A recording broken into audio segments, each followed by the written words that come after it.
There appears to be a fairly large market for video game console knockoffs.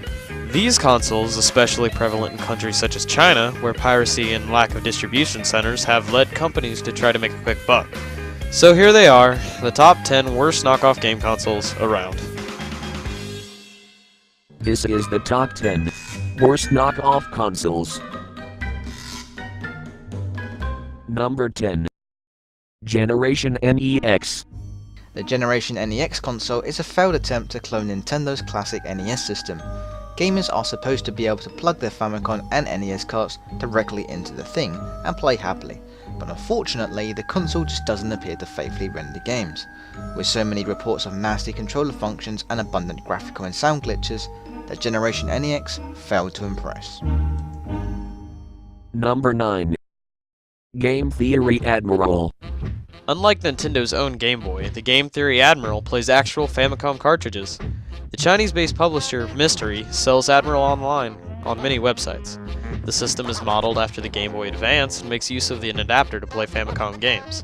Through the use of composite cables, you can even play Admiral on a television, acting as a home system and carry-around. The battery life, color, and sound are all improved from the GameX, making it an ideal illegal Nintendo handheld. The problem was that the Famicom adapter would only allow you to play Famicom games, so Nintendo cards in other regions were pretty much useless. Number 8. GB Station Lite. As you probably guessed it, the GB Station Lite is a total rip-off of the much more famous SP2 handheld. It's apparently another version of those one-station devices, cheap handhelds with crappy cartridges packed full with pirated 8 and 16-bit games. The big difference is that the GB Station Lite has a rechargeable battery and comes with 111 built-in games. So you're basically getting a handheld with 439 games with free worldwide shipping.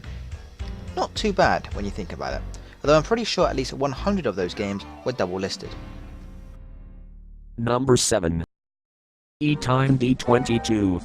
The E-Time D22 Plus, or Genesis device, is a handheld video game player that emulates the 16-bit Sega Genesis games and lets you play them on your TV. The Genesis device is similar to other devices on the market which contain a set of games for a particular gaming system, such as the Atari Flashback. What sets the Genesis device apart from the rest of the mainstream is the fact that it has an SD card slot and is a full-blown emulator and firmware. The Genesis device seems to take just about everything you can throw at it, but is not 100% success rate. Some games refuse to run at all, either due to a bad fault or error with the games themselves. Number 6. Power Play Super Joy 3. Manufactured in China and modeled after the N64 controller, this device plugs directly into your TV. A second player can join the copyright infringing fun by hooking up a Sega Genesis looking controller, and for some games a light gun is also included. Some models even have a slot for Japanese Famicom cartridges.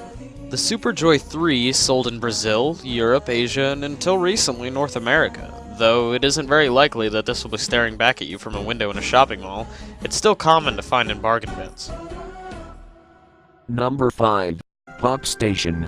The Pop Station is a Chinese manufactured rip-off of the PSP. Its packaging imitates the PSP's packaging and the buttons are also the same. The box even says color display. It has horrible gameplay, graphics and sounds, mostly consisting of electronic high-pitched beeps. Number 4. Neo Double Games. Here we have another Chinese product. The Neo Double Games is a blatant knockoff of Nintendo's DS. Instead of using two digital screens for one game, it has two completely different screens altogether that actually come off of the product.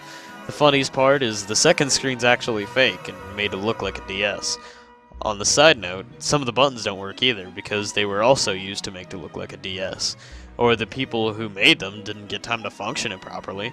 A more horrible version was also made by consoles manufacturer including the Lite version, which instead takes the appearance from Nintendo DS Lite and the atrocious Neo Quad games. Number 3. Polystation.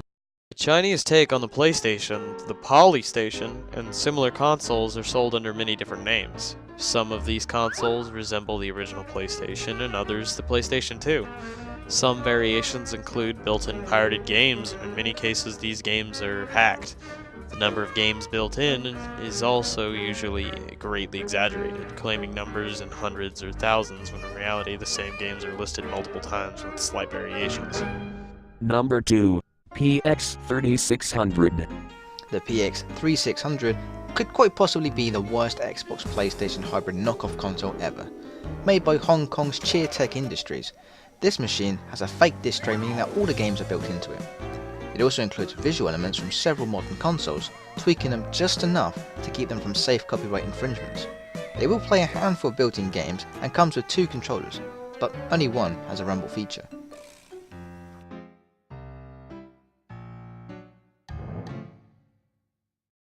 Number 1. Nintendo V. In some countries, console piracy is widely acceptable because of costs.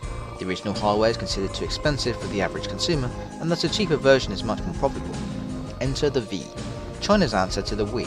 Clocking in at around $180, the V is cheaper than the Wii, and unlike other items on this list, the V isn't a simple redesign to play NES games.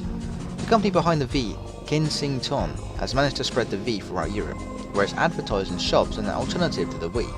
The V has become so popular that it's even being sold in Japan for about $80, substantially cheaper than the retail price of the system is based off.